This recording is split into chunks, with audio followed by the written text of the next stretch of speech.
I hate MMORPGs, or at least that's what everyone thinks when they watch my videos, and for good reason. But I've played around 20,000 hours of all kinds of MMORPGs, from BDO to Guild Wars 2 to Lost Ark, World of Warcraft of course, and everything in between. So today, instead of being my usual obnoxious and negative clown, I thought it was a good idea to maybe offer a solution to the problems rather than just complain about it. I think MMORPGs are the perfect escape, the perfect entertainment, the perfect video game genre, well, in theory anyways, and I believe we need to hold this genre to the highest of standards. MMORPGs are dying, everyone says, while at the same time new releases, even subpar ones, can garner massive amounts of players. And just imagine what this genre could really become in the next generation. So in this series, I'll try to conceptualize the perfect MMORPG, and I'll go into like autistic detail. I will try to yap and rant and ramble and explain what I'm talking about, using examples from all kinds of genres, not only MMOs, even so far as maybe anime, sometimes fighting games, shooters, everything that I can think of, basically. And today, the probably most important piece of the puzzle, combat. Their entire game's purely alive today because of the combat system.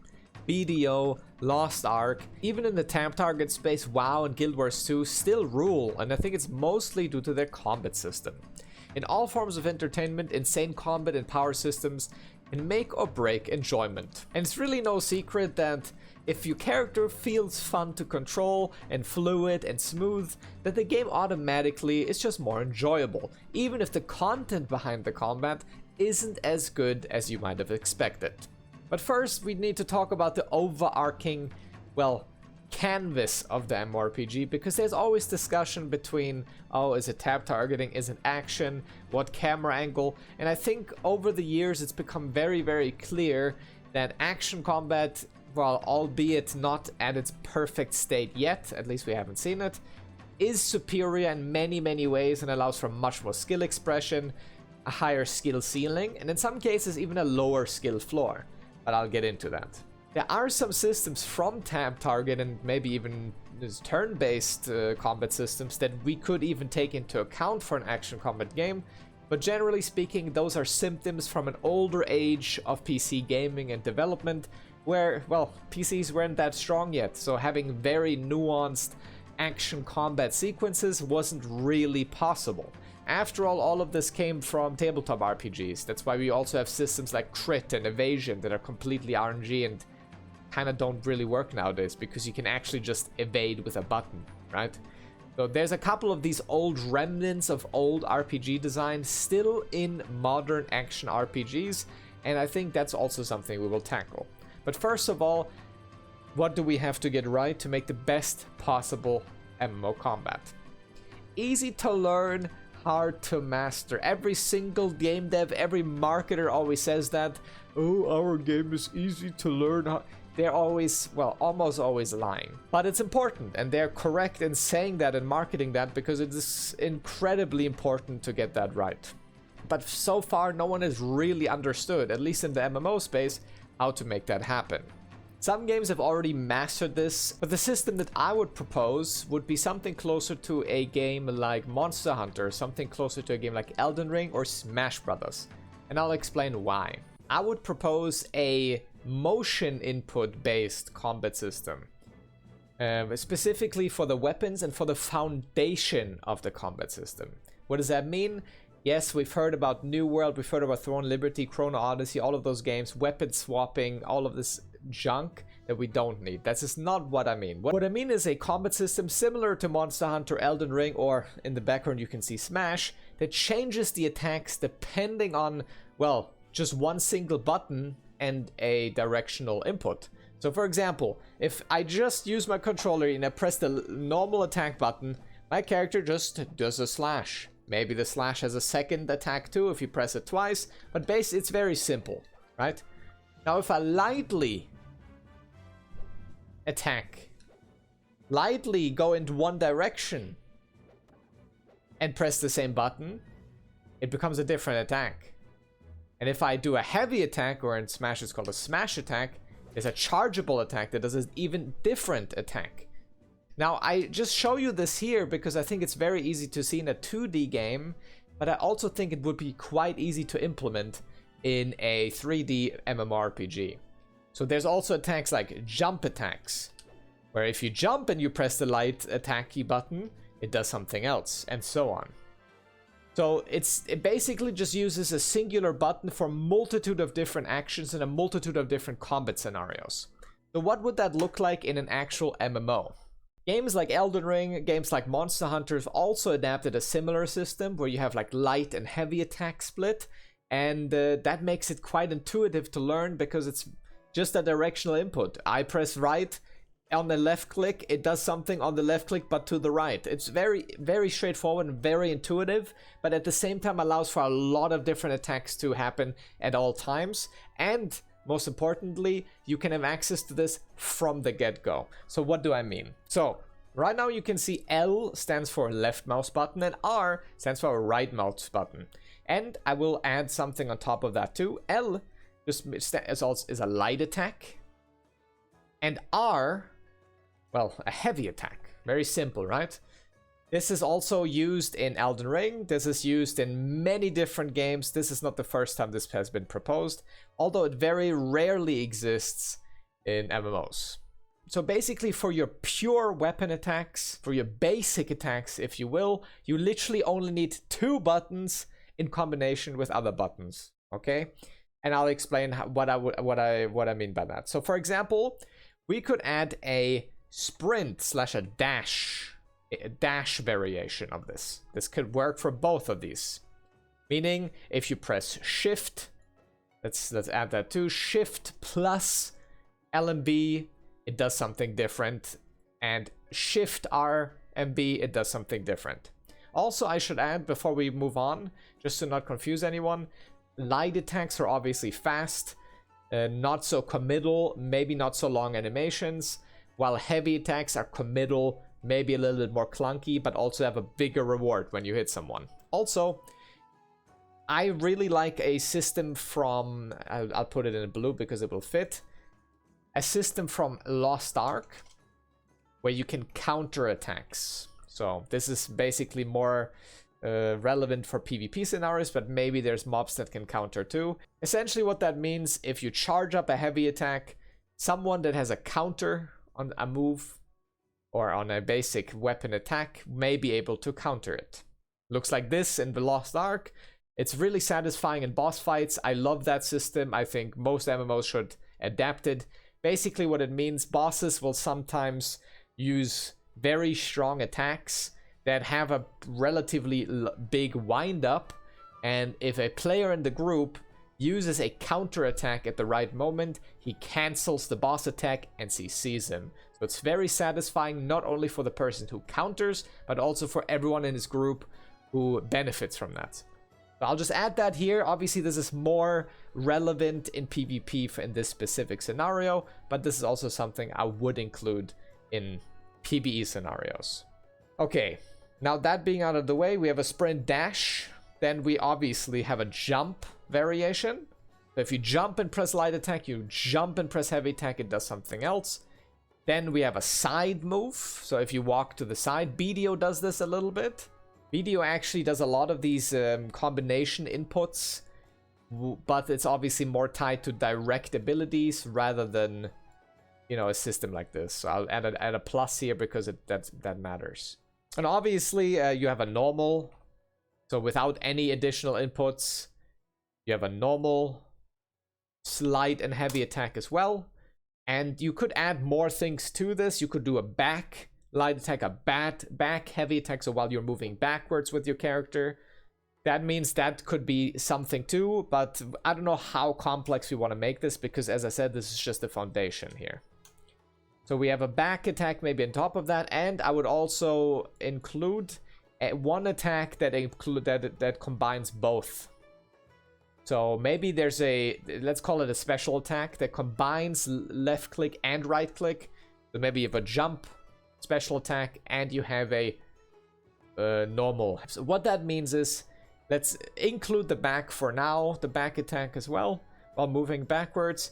You have 5 LMB attacks variations, plus 5 RMB heavy attacks that you can charge up and are counterable.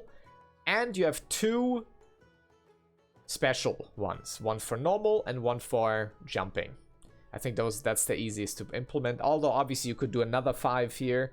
But I think this is a good point where we can stop. So you will end up at like 12 hits, 12 different inputs that will already be available to you the moment you equip your first weapon. Now on top of that, this is obviously a little bit separate, but I do think it is incredibly important to have a baseline CC system in place that works at least similarly on all characters. And that's why I do believe that no matter what weapon you have, you should have some degree of a block.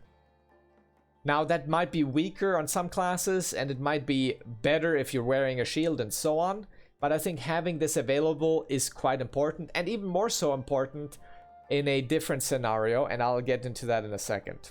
So block, by the way, I think it's probably because I played BDO, I would put block on Q by default. So right now you're basically only using left, right, spacebar, shift. Actually, let me add those as well.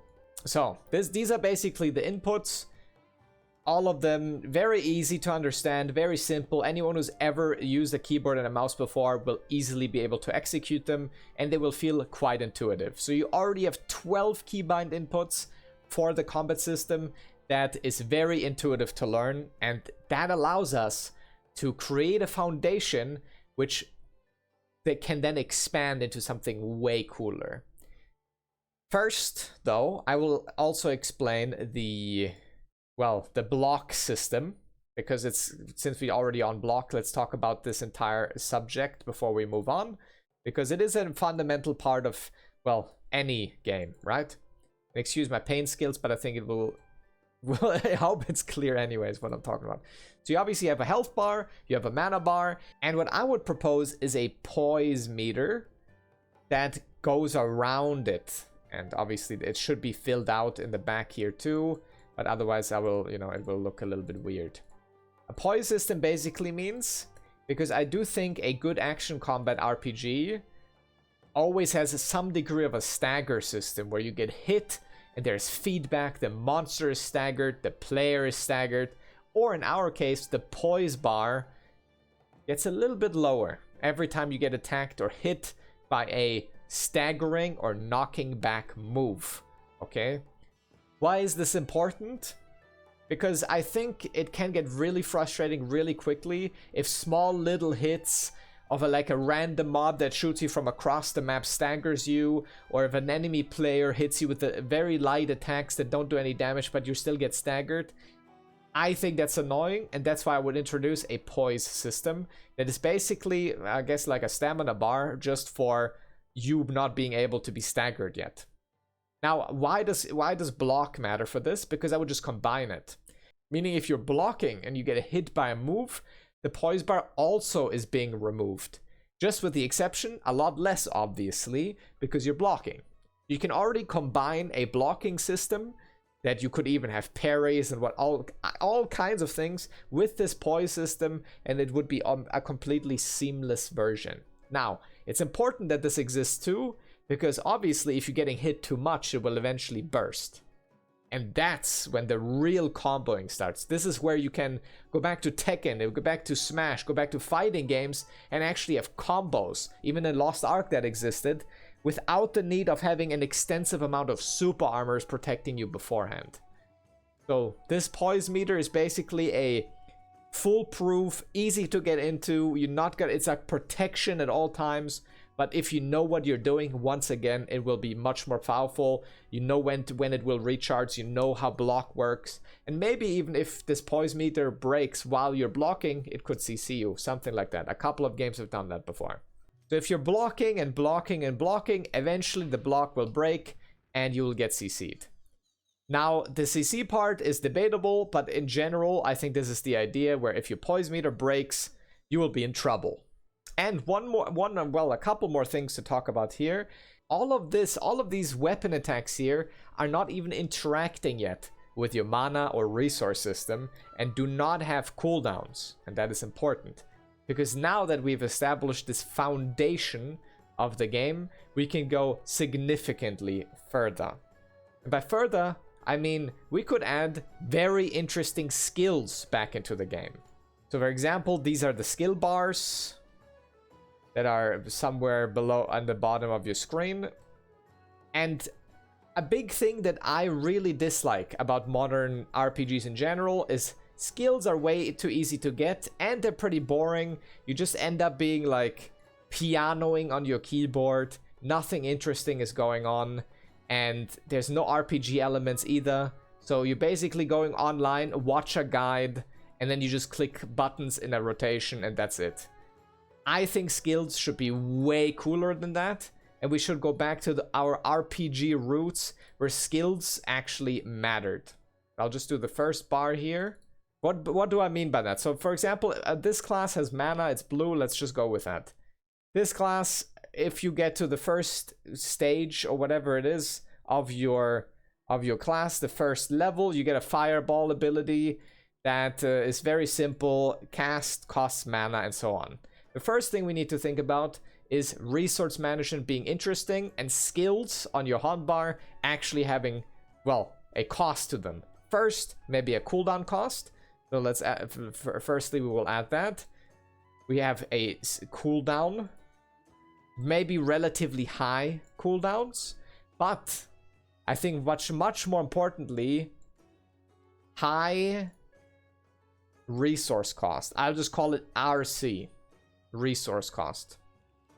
So maybe just casting a simple fireball might drain, I don't know, a third of your mana, which then, depending on what kind of resource you have, is being recharged in combat. Maybe you have an ability that recharges mana, maybe you have mana potions, whatever it is. What I'm saying is, because we have all of this system right here already in place, now having highly resource intensive, highly cooldown intensive abilities isn't a problem anymore, because you have always other things to press, so you can make the skills themselves way more interesting.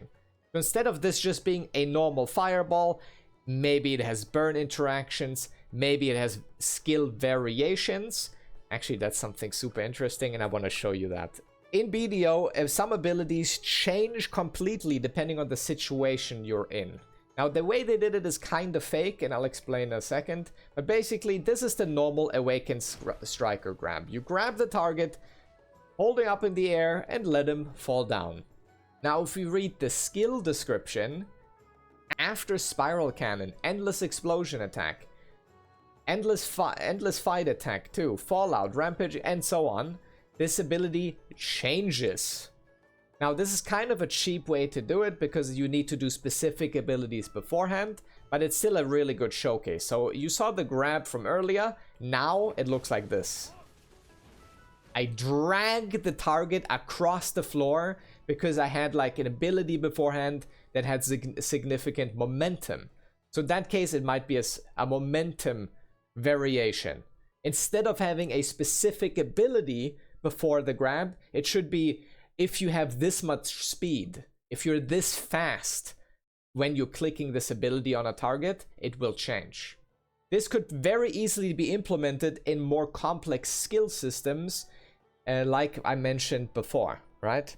So now in the case of the fireball, for example, if you're falling down, if you're in the air and you're falling, you could have a meteor variant where the fireball turns more into a meteor, for example. This is just off the top of my head. You could do anything with this. And also skill acquisition should be something we have to talk about.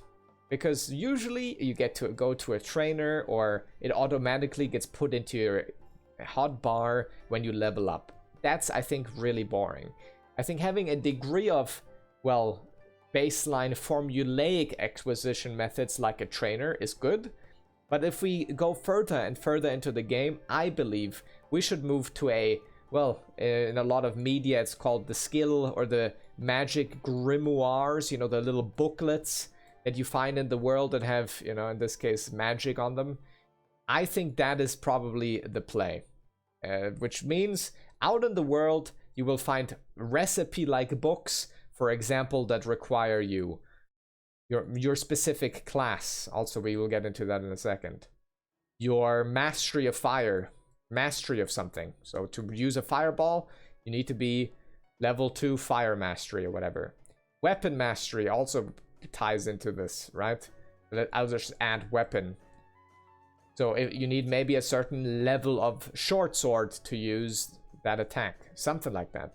But these skill grimoires or skill books will be quite useful and allow you to have very interesting skills that aren't just found by some random skill instructor or randomly put into your hotbar, but there's much more to them. So you can find very interesting skills that might not even require a specific class, but mastery in other ways, you know? So not every single class will have exactly the same abilities. Although I will add this before we move on because it's relevant now. I would add something like Lost Ark's identity meter.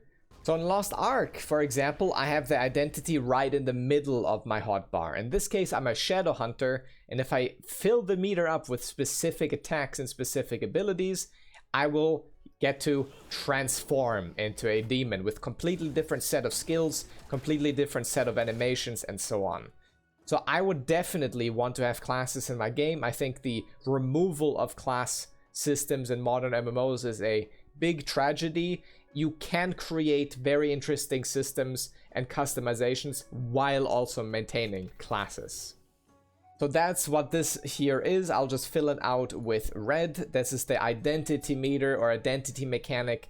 Depends on the class. You can be very creative here again, and you can make it interact with all of these other systems. So as you might have noticed already, what I'm trying to create here is not a linear path where you level up, you get the skill, you choose this class, and everyone will reach a similar point. I actually would much rather have a sandbox system where your weapon is one part of the sandbox, your skills are part of the sandbox, your class is a part of the sandbox, and so on. So you have different building blocks that are technically separate from each other, but interact and intertwine. That's also not to say there won't be class abilities. As I said, class abilities might also exist that might be rare or is taught by your class trainer. But in general, you could just be very creative with a system like this because we enabled and we established the baseline combat system here. So for ranged, I think there are games that are already trying to do this in an action combat setting, which basically makes them FPS games though. So in this game, you can just shoot the arrow instantly in Marvel Rivals, but it won't do a lot of damage. But instead, what you can also do, just the same button, you press on left click, and you hold it a little bit longer. Now all of a sudden, it does a lot of damage.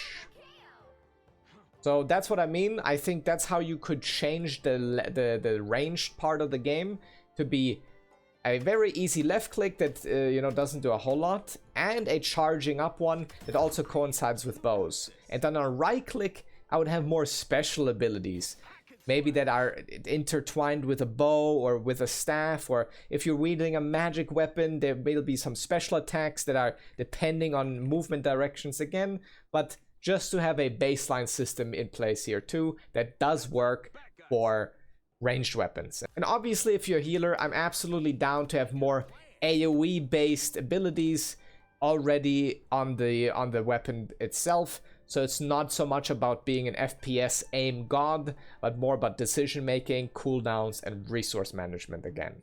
Now, since we're already on the topic of, well, figuring out how a Holy Trinity system would work in this combat scenario, it's actually quite simple. Lost Ark has already introduced a very interesting take on healers and supports, where healers and supports are technically not mandatory for all the content in the game, but obviously are. The moment content gets difficult, you want supports, but also they're not really focused on healing as much. So, you know, the whack-a-mole type of gameplay in WoW or other MMORPGs, where you're just looking at heal UI and health bar UI, I think that's boring. So I'm much more interested in, let's put this right here.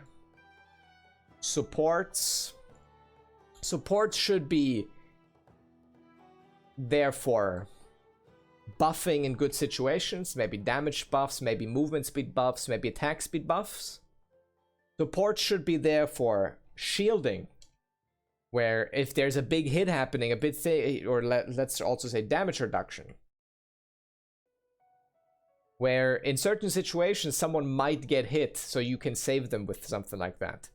And I know this is controversial, I think support should be doing, obviously not nearly as much damage as a damage dealer, but should also be doing damage and be encouraged to do so. But this is also something that's really important, so you take a little bit of the importance away from just being a healer, and maybe you have like very rarely, and similarly to Lost Ark, you have a little bit slight healing to some extent as well, right? Now on top of that, tanks. I think tanks are even more interesting because there is a game, well, a couple of games that have already tried to make tanks way more interesting than in MMOs. So no more fucking taunting. Taunting is a cancer to anything. Instead, blocking. And by blocking, I mean not the same block as here, but it could be. I mean something like this. Monster Hunter World actually did this, and I guess Wilds too to an extent. Just look at the fire breath. This person with a lance or a gun lance is blocking the breath from hitting his teammate. He becomes a wall, a real shield for his group.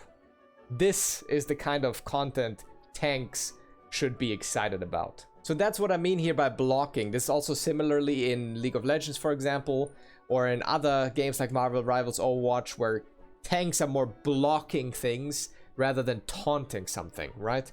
On top of that, obviously tanks can also provide utility, like staggering a boss, or stunning, or CCing. Also slight buffs, slight support classes, and as well as I think it's quite important, they should also do a decent amount of damage themselves. Why am I doing this, by the way? Because this also improves the solo play experience. So if a tank can't do any damage on his own, he cannot even play the game on his own. Now, this is a whole discussion of itself, but I think there needs to be a significant amount of content in the game that is soloable or grindable, or you can just chill and hang out while doing it. And that's why having both support and tanks do a relatively significant amount of damage is incredibly important, and also gives them a lot more agency. Well, this sheet looks like a mess, but the next point I can show you in game again. So Guild Wars 2 is really, really interesting in the regard of, I call it ability layering. So right now he is downed and I can execute him with a big charge attack, but during the charge attack I can actually use other abilities, or off GCD abilities. I've explained this before when I said Throne Liberty Combat was pretty bad, but Guild Wars 2 is a master of doing this, and it's really, really satisfying. So I'll explain to you what I mean.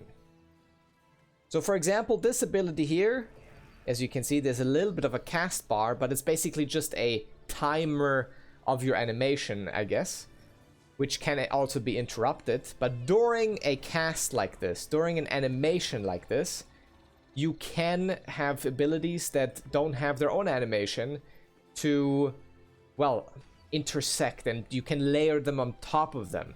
So what do I mean by that? So for example,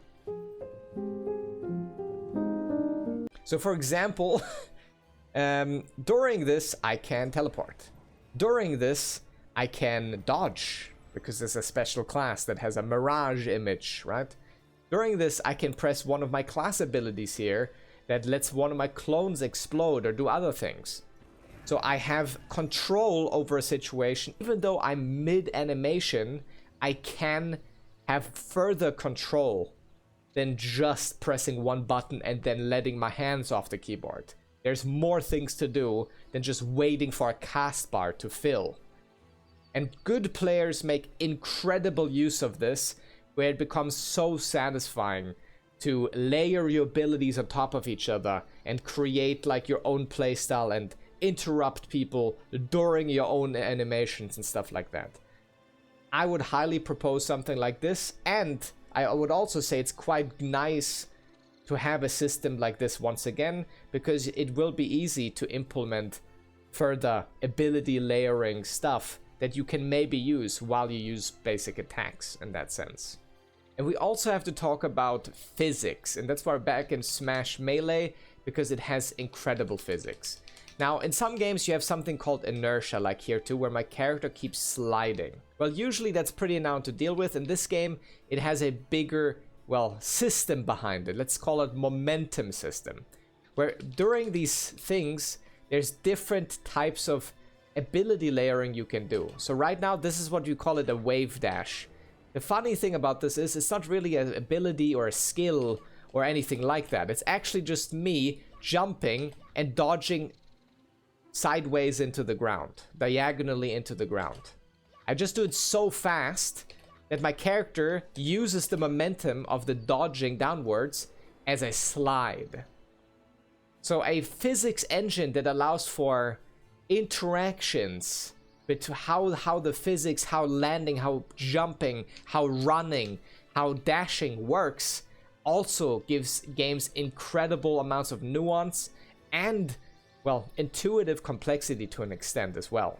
So what I can do with this is, during a slide, I can then also use an attack. So I can use the momentum that I got from this wave dash to actually use other things and basically layer movement. Usually this ability, I can't move in it. I can just press it, even if I want to go another way during it, I can't. But if I combine it with a dash, with a wave dash in this sense, all of a sudden, this skill has movement. So that's what I'm talking about. You want to create a combat system, a progression system, a skill system, a power system that is built, that is more like building blocks rather than formulaic, press this button and it does this thing and only this thing. We want to create a combat system that combines different things into each other, so every player and every person and every class plays a little bit differently.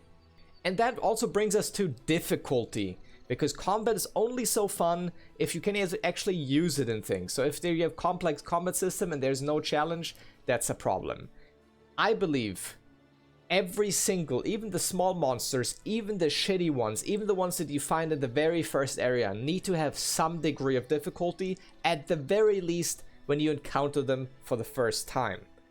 So actually games back in the day have done this. World of Warcraft Classic is a great example. In World of Warcraft Classic, if a humanoid mob gets low HP, he runs away trying to find other human NPCs that he will then aggro to you if he finds them and you didn't kill him in time. Okay, I need this. What the hell is that?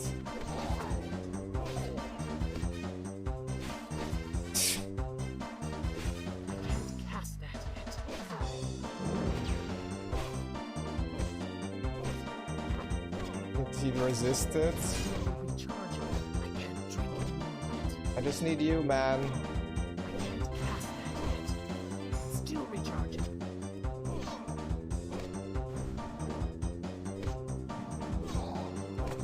And this is bad. Or raptors screaming out when they're low health and aggroing all of the raptors around him. You can obviously, that's a very simple example, but that's why what I mean, like every single mob needs to feel like they're at least fighting back. And there's an anime called Grimgar, which encompasses this really, really greatly.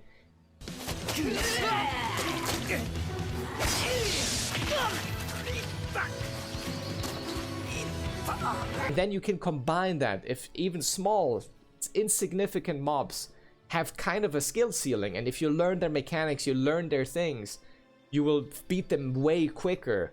But at the same time, you can then put more interesting rewards everywhere, and because we established all of this weapon system over here, we can actually create somewhat difficult mobs even early on into the game without it feeling very frustrating, because you already have all of these tools in place without the need of I need to be level 50 so my class feels good.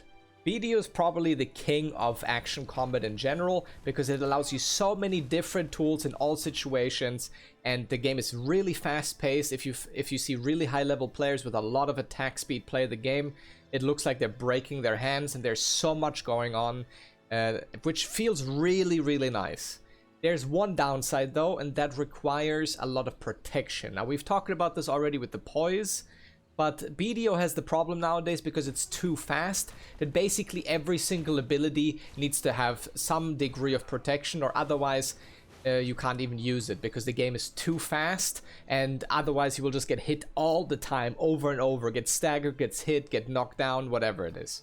BDO wasn't always like this. In the old school days it was a much slower paced game, but if you want to make a long-term fun combat system, we need to take inspiration of how good BDO feels, but slow it down a little bit and just maybe create these burst movement windows just very rarely, where it doesn't feel like you have to constantly be protected to even just play your character.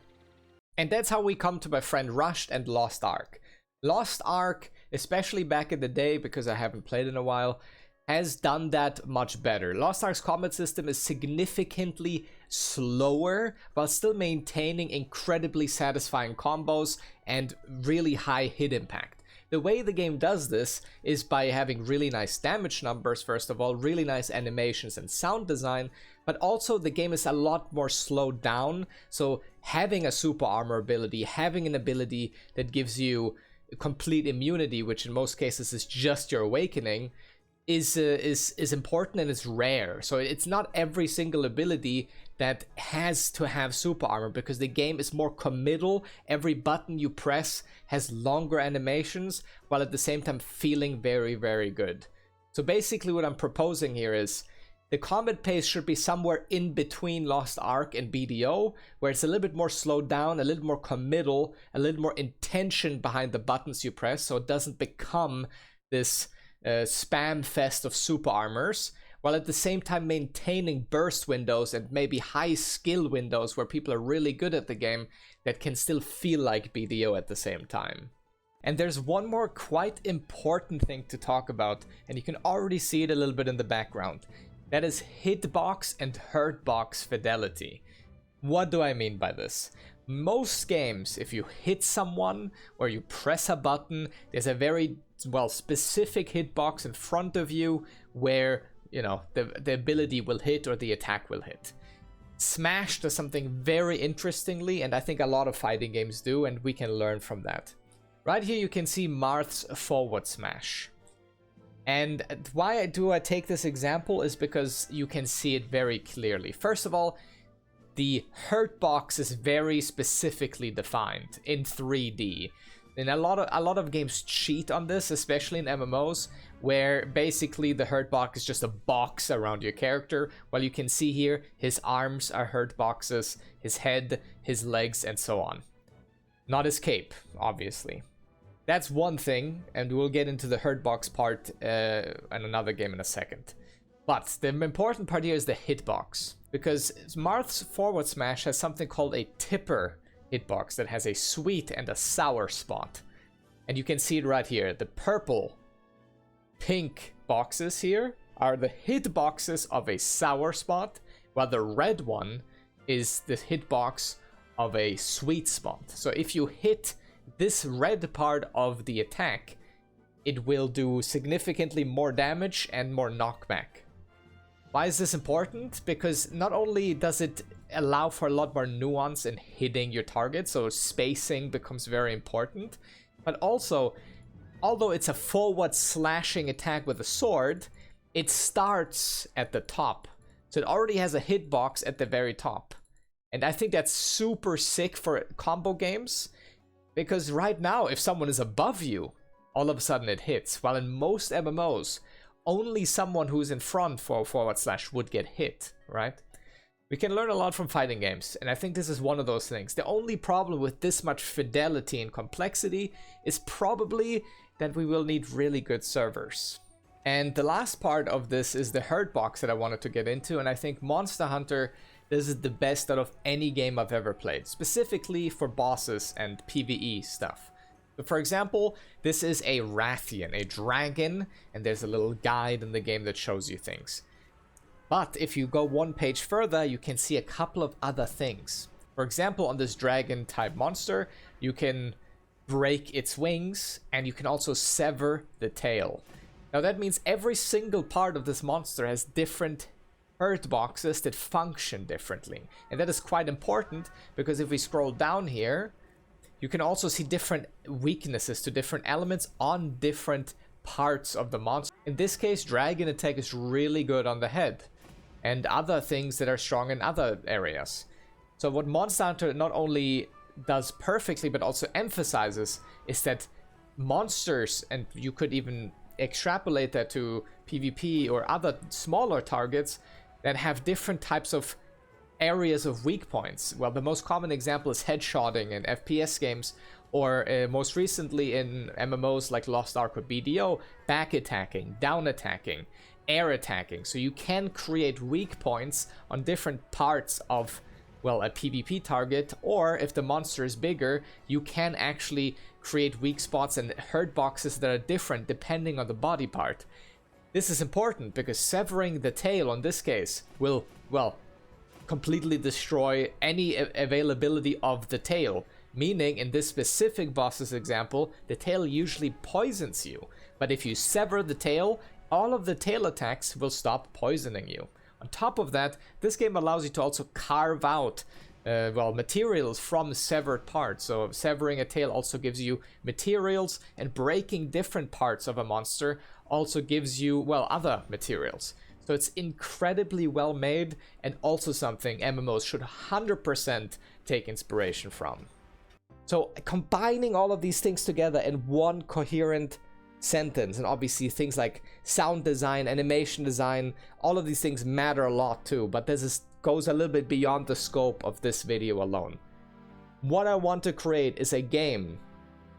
Well, I don't know if I will ever create it, but if I was someone, if I was an MMO game dev, I would create it like this, where you have different systems, building blocks that all intertwine with each other, give the players a decent toolkit from the beginning, so they can actually interact with the game and have a functioning combat system without thousands of hours of gameplay. The game needs to be fun from level 1 until you have 50,000 hours in it. And that's the entire point of today's video.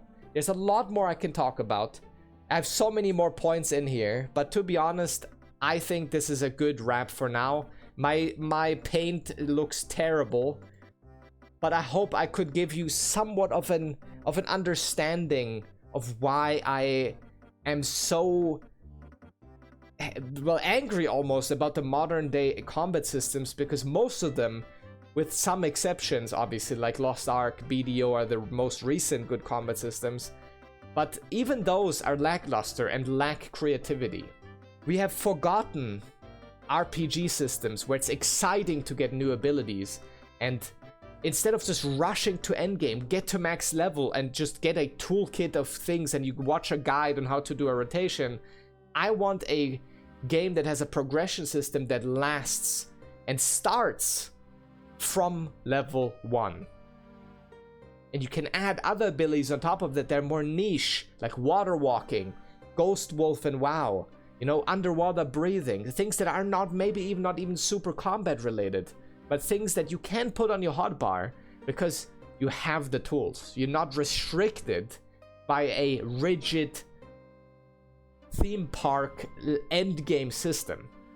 That was basically my yapping for today. I've talked about this a lot on stream already as well. I wish I actually had the resources and a complete game studio. I wish someone would lend me $1 billion so I can put all of this into practice, but for now, I can only theorize about it. So thanks for tuning in, guys. I hope this discussion was interesting. If you guys actually like this content, I would consider making this a whole series where next time I will go into content, classes, systems, world building, music, all of these things. I have everything already laid out I've a bunch of different documents where just for fun I've like designed these things already. So if you want to hear any more, then today please let me know, and I'll see you guys in the next one. Peace.